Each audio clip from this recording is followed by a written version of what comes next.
for this very important and timely hearing on countering weapons of mass destruction and the fiscal year 2016 budget request for the Defense Threat Reduction Agency and the Chemical Biological Defense Program.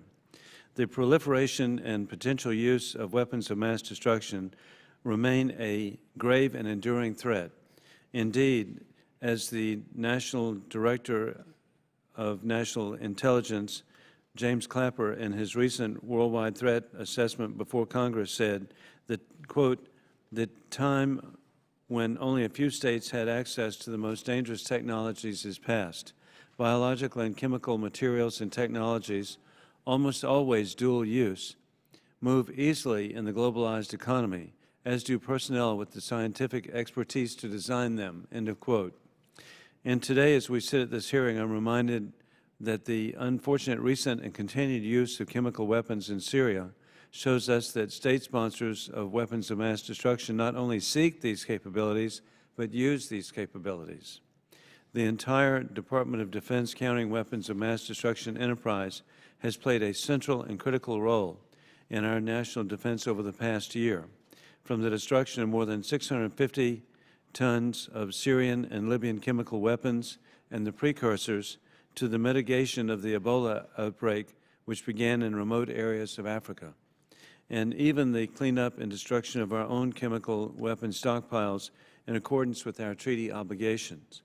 Despite these successes, we remain increasingly concerned about the interconnections between terrorism, non-state actors, and weapons of mass destruction technologies and capabilities. Degrading, disrupting, and mitigating these weapons of mass destruction pathways and the capabilities at their point of origin further upstream and far, far away from American shores and our fellow citizens must be our central strategic aim. And while I am pleased to see that the 2014 Department of Defense strategy for countering weapons of mass destruction places emphasis on this upstream approach, I remain concerned that we've not properly resourced the Department and indeed the entire interagency amidst dwindling budgets, competing priorities, and the pressures of defense sequestration. So today we look forward to discussing the priorities for the Department of Defense to counter weapons of mass destruction for fiscal year 2016. We have before us a panel of 5 very distinguished witnesses: Mr. Eric Rosenbach, the Assistant Secretary of Defense for Homeland Defense and Global Security; Dr. Chris Hassel, the Deputy Assistant Secretary of Defense for Chemical and Biological Defense; Mr. John Burnham, the Deputy Assistant Secretary of Defense for Threat Reduction and Arms Control; Mr. Ken Myers, the Director of Defense Threat Reduction Agency and also the Director of the Strategic Command Center for Combating Weapons of Mass Destruction; and Mr. Doug Bryce, the Deputy Director of the Joint Program Executive Office for Chemical and Biological Defense. And as so appropriate, it's just a miracle that he's appearing, but I now get to introduce and put on the spot immediately, and giving him time to get to his place, my friend and ranking member, Mr. Jim Langevin, from the beautiful state of Rhode Island. But any comments that he'd like to make as he is now opening his book, and but he's already read all this, and so he's fully prepared.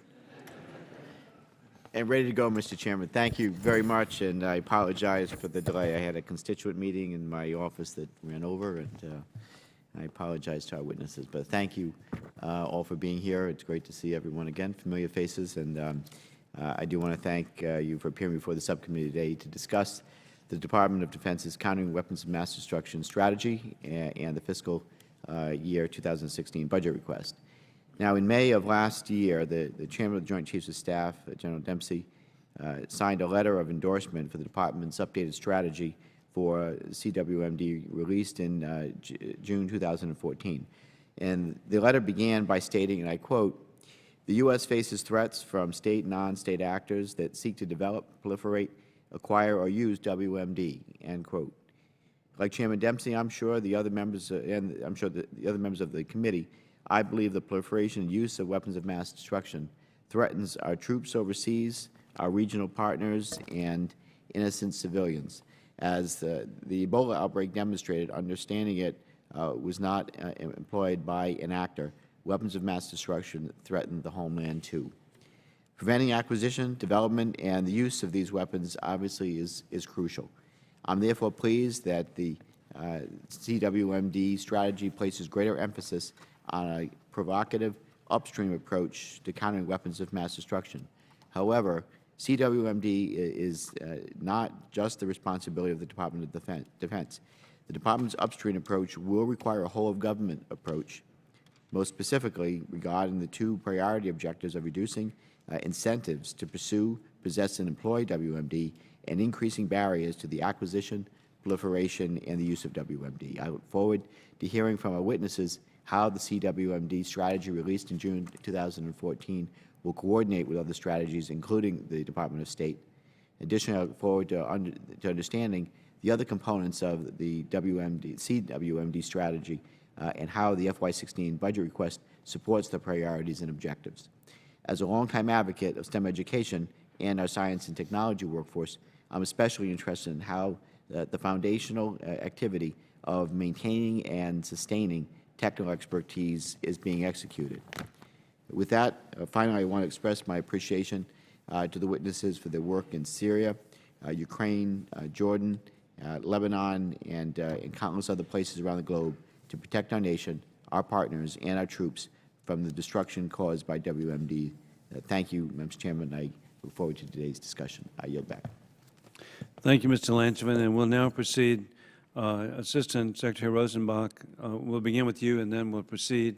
And we're under well, it's a 5-minute rule. If it's less, that's fine. And a challenge that we have is that there could be votes. But hey, we're here. We're so appreciative of your being here. Thank you.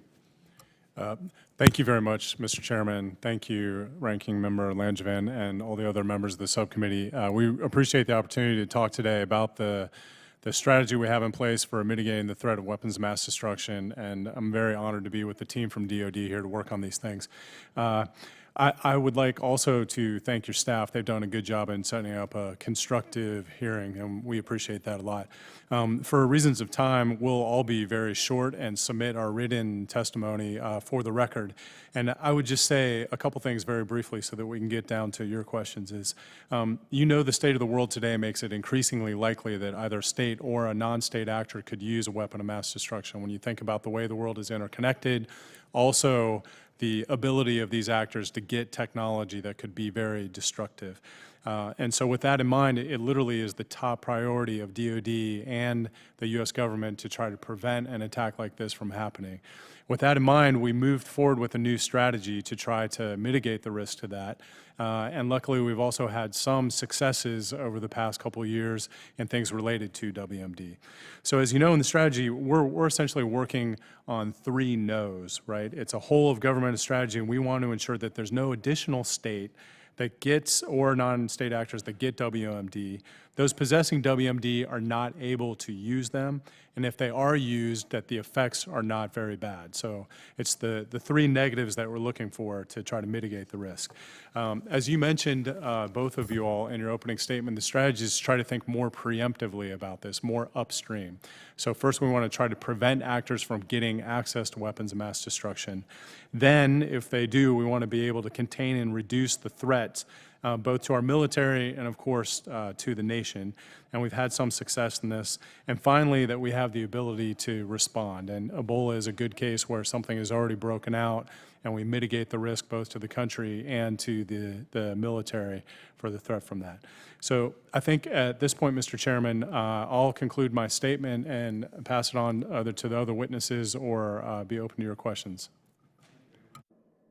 Thank you very much, Secretary Rosenbach. And what we'll do is proceed and then go to questions. And we're very fortunate that Pete Villano is going to keep the elected officials in line and within the 5 minutes.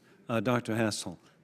Thank you. Thank you, Chairman Wilson and Ranking Member Langevin and all the members of the committee. I also appreciate the opportunity to be here and share your passion for this issue. Maybe just a word about the threats we're facing, if I can just say a few words about that. The chemical and biological threats in particular, which is what my office has responsibility for, they're very dynamic. And one of the problems we're facing now is the rapid advancement and proliferation of technologies is making the problem even more difficult and extending the spectrum of plausible actors, agents, concepts of use, and targets. And then in addition, the range of the potential agents is very wide, and we've seen much in the news about some of the potential chemical threats, especially for something as simple as chlorine, which is ubiquitous, is a major concern, and it ranges all the way to very sophisticated non-traditional agents. And on the biological side, it ranges from common infectious diseases that could be used as a pathogen of concern, all the way to possibly engineered organisms, so that the range and the dynamics of the thing make it a very vexing problem. So the R&D and acquisition programs that are planned for FY16 for chemical threats includes detection, protection, decontamination, and then a sizable portion for medical countermeasures, which would include vaccines and therapeutics. Those also apply in those same areas for focus for the biological threats, same areas for detection, protection, decontamination, and medical countermeasures. So those are the two main areas of focus. But these remain threats to our troops, our allies, civilians around the world. So go to your point about the interagency interaction, that's something that's vital for our success here. So I appreciate the continued support of Congress, and especially among yourselves, for these important programs, and I look forward to answering any of your questions. Thank you. Thank you, Dr. Hassel, and we now proceed to Mr. Burnham. Chairman Wilson, Ranking Member Langevin, all the other members of the subcommittee, I too very much appreciate the opportunity to be here. I'm the newest member of the team, having just joined after 28 years in the military, and my time in Naval Special Warfare taught me that working whole of government interagency is one of the most important things that we can do, and this mission area is truly one of the most important. So I do look forward to bringing a lot of that experience in as we continue the whole of government efforts. As you all know, our office, Threat Reduction Arms Control, we have four primary components. We manage the department's nuclear, chemical, biological treaty implementation. We have oversight of the U.S. chemical weapons stockpile elimination. We have oversight of the Cooperative Threat Reduction Program, which is executed by Director Myers and the Defense Threat Reduction Agency. And we have oversight of the resource management and efforts to develop and field a new awareness technology platform for CWMD. So a few points on each and how they project out into our efforts for FY16. Our treaty management team obviously supports the work of the IAEA, ensures that all of our department activities comply with the International Arms Control and Non-Proliferation Agreements. Fulfilling our commitments under the Chemical Weapons Convention, we are moving forward with the destruction of the remainder of the U.S. chemical stockpile in the two sites, Pueblo, Colorado, and Richmond, Kentucky. In fact, just recently we started destruction operations in Pueblo, a major milestone, and we're on track to complete construction of the main pilot facility in Kentucky by the end of this year. Our CTR program, one of the most comprehensive efforts the department has with partner countries to address WMD threats, anything that can manifest in, transit through, or emanate from their territory. And as we know, the nexus between terrorism and weapons of mass destruction and materials continues to blur and be of concern. We have accomplishments from this past year, notably, Mr. Chairman, as you mentioned, the Cape Ray and the destruction of the declared Syrian weapons stockpile, and the efforts to mitigate the Ebola outbreak and the ongoing participation there by DITRA and the resource aspects of AT&L. Finally, our Countering WMD Systems initiative, we're focusing on developing and finding a platform that will increase our situational awareness and information sharing capability. There is a lot of information out in the U.S. government. There is a lot of good work being done across the intel community to bring this information together, and our goal across our DoD, U.S. government, international partners is to increase that level of awareness in the CWMD arena. So I've submitted my written testimony for the record, highlights additional successes in the past year, and I look forward to testifying today to talk about our goals for FY16. Thanks. Thank you very much, Mr. Burnham. We now proceed to Mr. Myers. Chairman Wilson, Ranking Member Langevin, members of the subcommittee. It is an honor to be here today to share with you the work being done to counter the threats posed by proliferation and use of weapons of mass destruction. There are 3 entities at our facilities at Fort Belvoir. Each has different mission areas, authorities, requirements, and funding. But they are all located together and intertwined in order to leverage expertise and coordinate efforts. Together, we represent the center of our nation's countering weapons of mass destruction effort. I want to share with the committee our stand-up of a new directorate that is focused on our support to the nuclear deterrent and our stockpile. Our goal is to elevate our nuclear mission so that we meet the expectations of the recently completed DoD Nuclear Enterprise Review. It is our top priority. We also address important national security priorities like biological and chemical threats. 2 of the best examples of the capabilities we provide and the missions that we take on are related to our work with Ebola and Syria. In both cases, we had the expertise to evaluate a serious threat. We developed the needed technologies in close coordination with the organizations represented at this table. And we provided planning and execution support to all aspects of the operations. Now, thankfully, the Ebola cases in West Africa continue to decline, and 600 metric tons of Syrian chemical weapons material has been destroyed. In addition, we are also currently involved in counterproliferation efforts to assist Ukraine, specifically the Ukrainian border guards. Overall, we are scheduled to provide $39 million worth of equipment, including bulldozers, armored trucks, graders, thermal imagers, patrol boats, and concertina wire. I am proud of what our team has achieved and believe that we are good stewards of the taxpayer's dollar. As we look forward to FY16, I am confident we are prepared to address future WMD threats around the world. I would be pleased to respond to your questions. Thank you very much, Mr. Myers. Mr. Bryce. Congressman Langevin and distinguished members of the subcommittee, I am grateful for the opportunity to testify on behalf of the Joint Program Executive Office for Chemical and Biological Defense, known as the JPEO-CBD. Joined with my partners in the Countering WMD community, I will discuss my organization's activities under the June 2014 Department of Defense Strategy for Countering WMD, and I will highlight the FY16 budget request. The JPEO-CBD is the material developer and procurement arm of the DoD ChemBio Defense Program. My organization also works closely with the Joint Science and Technology Office within the Department, or the Defense Threat Reduction Agency, for the technologies efforts and that will enhance our future capabilities. The JPEO is requesting $279 million for procurement and $506 million in advanced development in FY16. Regarding collaboration within the strategy, we participate in the interagency forum known as the Public Health Emergency Medical Countermeasures Enterprise to ensure our medical programs are coordinated across the federal government. As to understanding the threat within the strategy, the FY16 budget request fund sensors and biosurveillance situational awareness efforts critical to the warfighter's ability to identify and respond to the threat. With respect to defeating or controlling the threat within the strategy, the DoD support for the international response to Syria chemical weapons is a great example.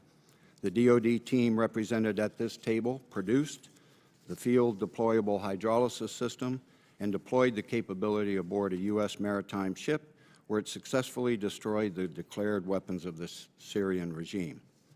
On safeguarding the joint force and the homeland as required by the strategy, the FY16 budget request funds medical and protection programs critical to the warfighter's ability to survive and recover from the global threat.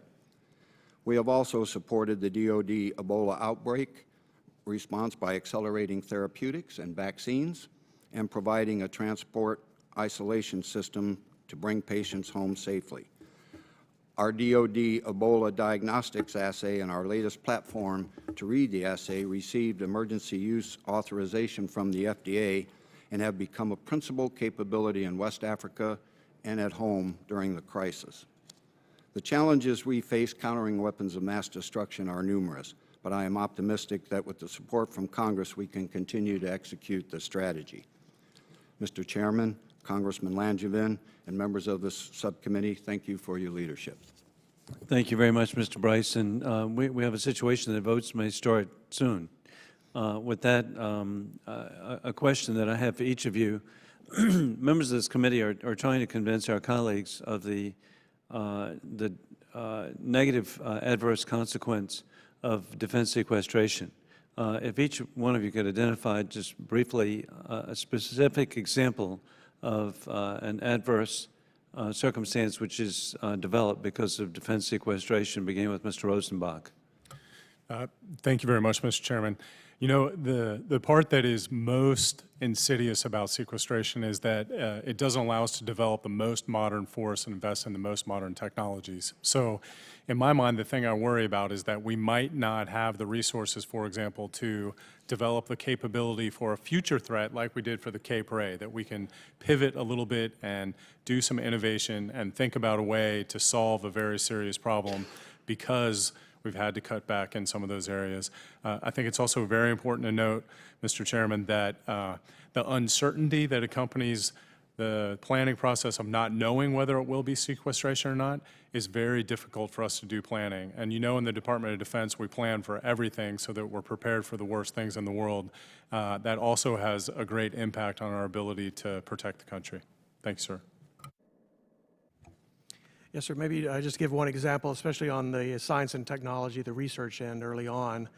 As I mentioned, we have a number of medical countermeasures programs, the vaccines and drugs that we would use for both chemical and biological threats.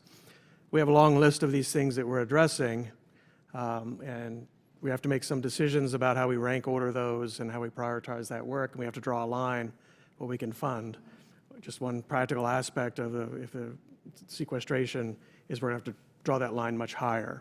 And the specific example might be that we were fortunate that Ebola was still above that line. So we did have programs in place that were addressing that along with our colleagues at HHS. Sequestration, I don't mean to over-dramatize it, but I mean it could have been that that line was drawn higher and we would have missed that opportunity. So that's just one example of a program that I'm pretty passionate about that it could have been adversely affected. Thank you very much. Mr. Burnham. I'll segue on Dr. Hassel's point. One of the biggest advantages of the Cooperative Threat Reduction Program is the flexibility we have in the funding that Congress has given us, and we can react to opportunities to accelerate some of the undertakings we have with our international partners. Sequestration takes a lot of that flexibility away, particularly in the Cooperative Biological Engagement Program as an example, or to Dr. Hassel's point, responding to crises and threats. Very important for us in that CTR budget line. The other thing I would mention is the negative impact it would have on our ability to develop and field this operational prototype for the CWMD awareness system. As the WMD threat globalizes in terms of how information gets used and the availability of a platform for us to be able to accelerate that, not being able to develop software and integrate, delay our authorities to operate, and push that timeline out because we won't have the R&D funds, because that's the kind of things that would probably fall above that line. Thanks. Thank you. Mr. Myers. Mr. Chairman, my colleagues have spent some time speaking about the impacts on research and development, of having the field deployable hydrolysis system, of having the Ebola therapeutics ready and available and ready to go. The impact, another impact that would have a significant degrading effect would be the Defense Threat Reduction Agency's support to the warfighter, support to the combatant commands. When they encounter a WMD situation, whether it be an incident, use, what have you, their first telephone call is to ditch your SCC. And the impact of sequestration will make it much more difficult and potentially, in some situations, impossible for us to respond. To have the operational capability, to have the flexibility, to have the opportunity to respond and meet those challenges that they're facing on the field of battle and taking care of our men and women in uniform. Well, I appreciate your concern very much. Mr. Bryce. Mr. Chairman, I would also add that it's a personnel issue and it's a morale issue within a workforce. We're already in, as my colleagues have mentioned, a constrained fiscal environment, so naturally the programs would be reduced or minimized in their process of procuring or developing, but it would also affect the morale and even pay of our workforce. And I thank each of you, and we now proceed to Mr. Langevin. Thank you, Mr. Chairman. Again, thanks to our witness for being here and for your testimony. If I could, Mr. Myers, I'd like to start. You mentioned the program Constellation in your written testimony, and Mr. Burnham, what you were just discussing with the chairman, were you referring to Constellation, just to clarify? That's correct, yes. Okay. Thank you for that. So I understand that this tool provided situational awareness for the U.S. agencies and international partners to exchange real-time information on the Ebola outbreak.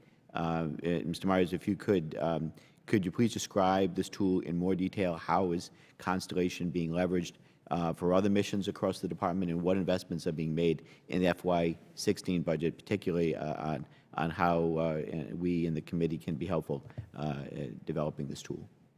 Yes, sir. Thank you. If it's okay, Mr. Burnham, I might tag team on this one. Absolutely. I'll spend a little bit of time talking about the role of the Ebola portal, because the Constellation system is currently under development. We are the program manager. We are developing the system. And the best way to describe it is we're bringing all the different lines of information and in the world, if you will, from the intelligence community, from open sources and the like, and we're fusing it together to create a common operating picture so the entire counter WMD community, as well as the combatant commands and our leadership, are all operating off of the same information, and that we can be proactive rather than reactive to some of these WMD incidents that we are finding ourselves in on a relatively regular basis. The Ebola portal that you raised was an effort by us to speed up Constellation, to make it relevant, to get it involved in the Ebola crisis and our response to that. So think of it as an offshoot, if you will, of our main effort on counter WMD. And the Ebola portal brought together the entire U.S. interagency, so we were able to share information. We were able to share the latest models, the latest forecasting, the latest updates on developments with therapeutics and with various vaccines. The work of our laboratories in the various countries and the embassy, it kept us all together. It kept us communicating as one on the same song sheet, if you will. We were also able to make a portion of it available to some of the international organizations that were involved in the Ebola response, specifically the World Health Organization. So they participated as well? Well, they were in part of it. There was the main portion of Constellation was for the United States government, to make sure we were all on the same page. But it became very clear as we were responding to the Ebola threat that this was not something the United States could do alone. We needed to engage with our partners abroad. We needed to engage with the international community as well as the local governments and leadership. So we made part of it, if you will, available to our partners so that we also could communicate with them on the latest breaking news and get ahead of some of these developments. So let me ask, while I still have my time, to all the witnesses, how does the budget request for fiscal year FY16 support the June 2014 CWMD strategies emphasis on upstream or left of the boom approach, specifically the two priority objectives of reducing incentives to pursue, possess, and employ WMD, and increasing barriers to the acquisition, proliferation, and the use of WMD? Secretary, if we could start with you. Thank you, Congressman Langevin. You know, this is one of those things where when you look at it in its simplest form, you can point to the budget for CTR and the things directly related to DITRA that fall into the three components of the strategy. But you have to think even more broadly than that, because deterrence is an important part of preventing the use of WMD. And so when you think about the overall readiness of the force, that may even extend, for example, to the readiness of the nuclear enterprise or other aspects of the force, we want to make sure that all of those are there to deter nation states first and non-state actors from using WMD to begin with. Thank you. Thank you. Yes, I would just add my program specifically is more focused on the third leg, mitigating the effects if WMD is used. We're now going through our whole portfolio and seeing which could really be specifically utilized more for those upstream issues. So a number of cases they could be, some of those specific technologies. And then, as was mentioned, the deterrence effect of those different technologies. So we're evaluating that as well. So I think for us inside CTR, the biological engagement program that DITRA executes is another example where you are trying to develop some of these scientific collaborations that will enhance the biosurveillance and reduce the threat and really get to that upstream piece where you are actually deterring and influencing partner nations and other actors from going down that road in the first place. Congressman Langevin, if I could, I'll expound a little bit on the non-Luger CTR program. And first and foremost, I think it's important to remember how much the program has evolved. 20 years ago, we were focused on large infrastructure-type dismantlement programs in the former Soviet Union. We were taking down missile submarines. We were taking down strategic bombers, SS-18s and SS-19s. The program has evolved to stay one step ahead of the terrorist organizations and the extremist groups that are seeking WMD.